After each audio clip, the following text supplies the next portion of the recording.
इस वीडियो में बिहार बोर्ड के कक्षा 10वीं के भारतीय भवन किताब जो कि रसायन शास्त्र के है उसके पार्ट 2 को प्रश्न उत्तरों को हल किया गया है।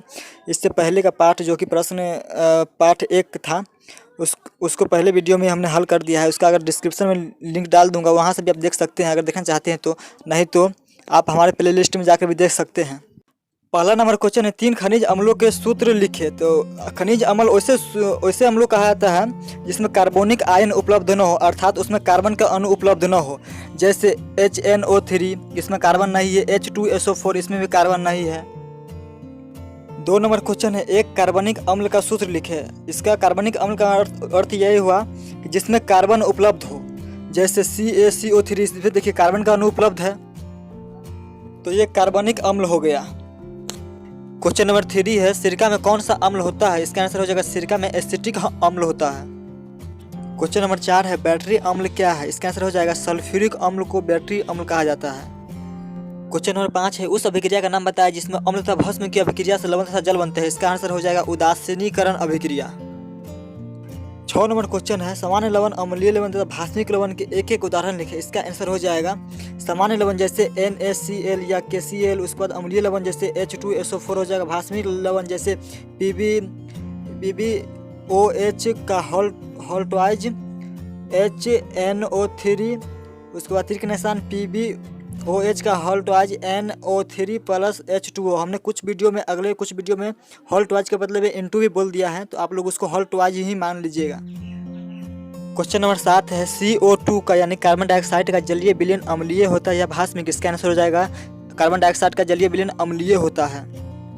क्वेश्चन नंबर 8 है सोडियम कार्बोनेट की अभिक्रिया हाइड्रोक्लोरिक अम्ल से कराने में कौन सी गैस निकलती है। इसका आंसर हो जाएगा जब सोडियम कार्बोनेट की अभिक्रिया हाइड्रोक्लोरिक अम्ल से कराई जाती है तब कार्बन डाइऑक्साइड गैस निकलती है। क्वेश्चन नंबर 9 है NH4Cl के जलीय विलयन का लिटमस पत्र पर क्या प्रभाव पड़ता है। इसका आंसर हो जाएगा चूंकि यह अम्लीय होता है इसीलिए यह नीले लिटमस पत्र को लाल कर देता है। क्वेश्चन नंबर 10 में पूछ रहा है गृह निर्मित किन्हीं 2 सूचकों के नाम बताएं। इसका आंसर हो जाएगा चुकंदर हो जाएगा, प्याज हो जाएगा, इसमें हल्दी भी हो सकता है, उसके बाद लिटमस पत्र तो है ही। क्वेश्चन नंबर 11 है 2 रंगीन पदार्थों के नाम बताएं जो किसी अज्ञात द्रव के क्षारीय व अम्लीय प्रकृति को बताने में सक्षम हो। इसका आंसर हो जाएगा गोभी का पत्ता और हल्दी। 12 नंबर क्वेश्चन है किस क्षार के लवण में धात्विक आयन नहीं होते हैं। इसका आंसर हो जाएगा NH4OH में, इसमें धात्विक लवण नहीं पाए जाते हैं। क्वेश्चन नंबर 13 में समीकरण बनाना है जो कि आपको खुद बनाना है क्योंकि मोबाइल पे ये सिस्टम नहीं रहता है। क्वेश्चन नंबर 14 यदि विलयन का pH मान 3 है तो विलयन किस प्रकृति की होगी। तो इसका आंसर हो जाएगा अम्लीय, क्योंकि आपको पता है कि pH स्केल में 7 से जो नीचे का पैमाना होता है वो अम्लीय को दर्शाता है। 15 नंबर क्वेश्चन है pH मान 6 तथा pH मान 2 वाले विलयन में कौन अधिक अम्लीय होगा। इसका आंसर हो जाएगा pH मान 2 वाले अधिक अम्लीय होगा, क्योंकि pH स्केल में जो उसकी pH मान कम होती जाती है 7 से नीचे तो उसकी अम्लीयता बढ़ती जाती है। इसी वीडियो में हमने अति लघुत्तरीय प्रश्न को हल करके लघुत्तरीय प्रश्न को भी हल किया है, तो आपको वीडियो पूरा देखना है। और दोस्तों कहीं कहीं रासायनिक सूत्र में हमने होल्टवाइज की जगह पर N2 ही बोल दिया है, तो आपको होल्टवाइज पर 1 या 2 ही मान लेना है। यहाँ पे अभी N2 बोल दिया है, होल्टवाइज होगा वहाँ पे। क्वेश्चन नंबर 16 है क्या pH मान 8 वाले विलयन जल से अधिक भास्मिक होंगे। इसका आंसर हो जाएगा यह भास्मिक तो होंगे लेकिन ज़्यादा नहीं होंगे।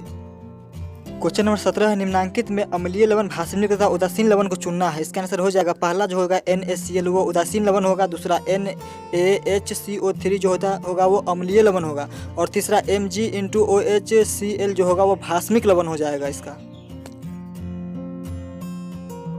19 नंबर क्वेश्चन है जस्ता तथा तनु हाइड्रोक्लोरिक अम्ल की अभिक्रिया में अम्ल का कौन सा तत्व धातु से विस्थापित होता है। इसका आंसर हो जाएगा हाइड्रोजन। क्वेश्चन नंबर 20 है एक सूचक का नाम बताएं जो विलयनों में विभिन्न हाइड्रोजन आयन की सांद्रता के स्तर को बताने में सक्षम हो। इसका आंसर हो जाएगा लिटमस पत्र। क्वेश्चन नंबर 21 है प्रयोगशाला में निर्मित एक गैस जल में घुलनशील है, इसके जलीय विलयन में फिनोल्फथैलीन सूचक का एक बूंद डालने से विलयन का रंग गुलाबी हो जाता है, तो विलयन किस प्रकृति का है। इसका आंसर हो जाएगा क्षारीय प्रकृति का। क्वेश्चन नंबर 22 है रवाकरण जल की अवस्था में वाशिंग सोडा यानी कि धोने का सोडा एवं तुतिया का रासायनिक सूत्र बताना है। इसका आंसर हो जाएगा धोने का सोडा का रासायनिक सूत्र Na2CO3 × 10H2O हो जाएगा, जबकि तुतिया का रासायनिक सूत्र CuSO4 × 5H2O होगा। क्या होता है जब तनु सल्फ्यूरिक अम्ल को ठोस सोडियम कार्बोनेट में मिलाते हैं। इसका आंसर हो जाएगा तो वह आपस में अभिक्रिया करके लवण, जल तथा कार्बन डाइऑक्साइड गैस का निर्माण कर लेते हैं। क्वेश्चन नंबर 24 है, किसी विलयन में हाइड्रोजन आयनों की सांद्रता बढ़ाने पर उस विलयन के पीएच मान पर क्या प्रभाव पड़ता है? इसका आंसर हो जाएगा पीएच मान तो घटेगा लेकिन उसकी जो प्रबलता होगी वो बढ़ेगी। क्वेश्चन नंबर 25 है, वायुमंडल में जल के अणु त्यागने वाले जल योजित लवण क्या कहलाते हैं? इसका आंसर हो जाएगा उत्फुल्लन लवण। क्वेश्चन नंबर 26 है, पौधों में संतोषजनक वृद्धि के लिए मिट्टी के पीएच का मान कितना होना चाहिए? इसका आंसर हो जाएगा 5.5 से 7 के बीच। अगर 7 होता है तो और अच्छा रहता है इसका। क्वेश्चन नंबर 27 में 2 सूचक का नाम लिखना है, तो इसमें हो जाएगा पहला लिटमस पत्र हो जाएगा और दूसरा हल्दी भी आप दे सकते हैं। 28 है, साधारण नमक में किस यौगिक को मिलाकर आयोडीन युक्त नमक बनाया जाता है? इसका आंसर हो जाएगा KLO3 या KL। साधारण नमक को KLO3 या KL को मिलाकर आयोडीन युक्त नमक बनाया जाता है। क्वेश्चन नंबर 29 में पूछ रहा है, एक परस्वेद लवण का सूत्र लिखना है, इसमें हो जाएगा CuCl2। क्वेश्चन नंबर 30 है, अम्ल जल में क्या प्रदान करता है? इसका आंसर हो जाएगा अम्ल जल में हाइड्रोजन आयन प्रदान करता है। अतु लघु उत्तरीय प्रश्न के सारे प्रश्न खत्म हो चुके हैं, तो अब लघु उत्तरीय प्रश्न को भी इसी वीडियो में सॉल्व कर लेते हैं। क्वेश्चन नंबर पहला, निम्नलिखित कौन से अम्ल पाए जाते हैं?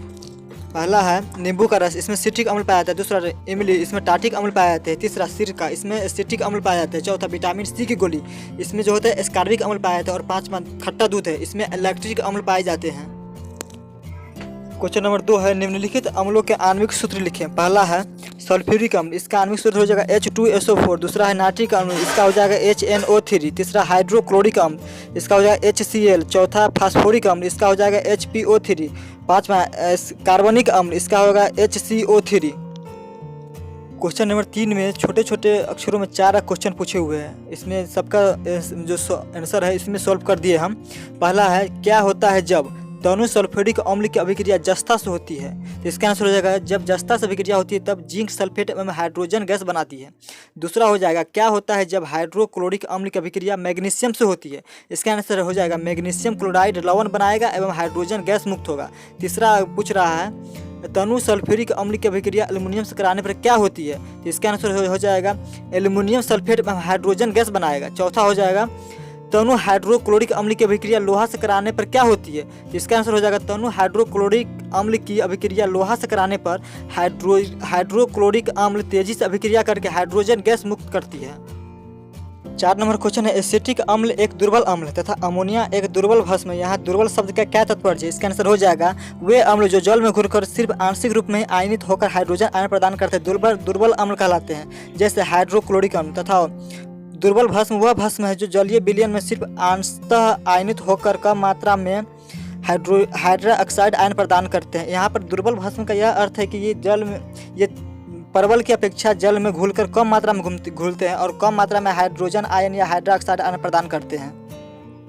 ये 5 नंबर क्वेश्चन का पहला पॉइंट है, पूछ रहा है परवल अम्ल तथा सांद्र अम्ल में भेद बताएं। इसका आंसर हो जाएगा परवल अम्ल जल में घुलकर काफ़ी मात्रा में हाइड्रोजन आयन प्रदान करता है, जबकि सांद्र अम्ल में जल की मात्रा कम रहती है और इसी वजह से वह ठीक से नहीं घुल पाती है और कम से कम मात्रा में हाइड्रोजन आयन देता है। ये 5 नंबर क्वेश्चन का दूसरा पॉइंट है, पूछ रहा है परवल भस्म तथा दुर्बल भस्म में अंतर बताएं। इसका आंसर हो जाएगा परवल भस्म जल में घुलकर पूर्णतः हाइड्रो ऑक्साइड आयन प्रदान करता है, जबकि दुर्बल भस्म जल में आंशिक रूप से घुलकर कम मात्रा में हाइड्रो ऑक्साइड आयन प्रदान करता है।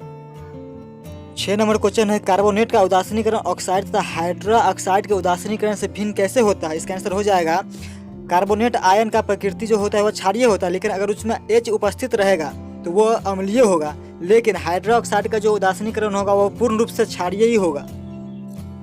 7 नंबर क्वेश्चन है, पीएच प्रतीक में P तथा H क्या संकेत करते हैं? पीएच स्केल क्या सूचित करता है? इसका आंसर हो जाएगा पीएच प्रतीक में P का अर्थ पावर अर्थात शक्ति होता है, जबकि H का अर्थ हाइड्रोजन होता है, अतः पीएच स्केल किसी विलयन में हाइड्रोजन आयन की शक्ति को निरूपित करता है।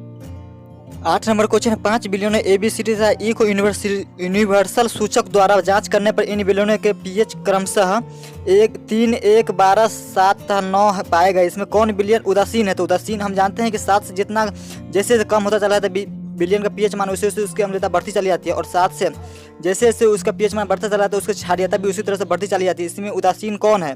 तो पहला पूछ रहा है उदासीन, तो इसमें 7 जो है उदासीन 7 किसका है? तो डी नंबर क्वेश्चन का है, जिसमें डी जो विलयन होगा उदासीन होगा।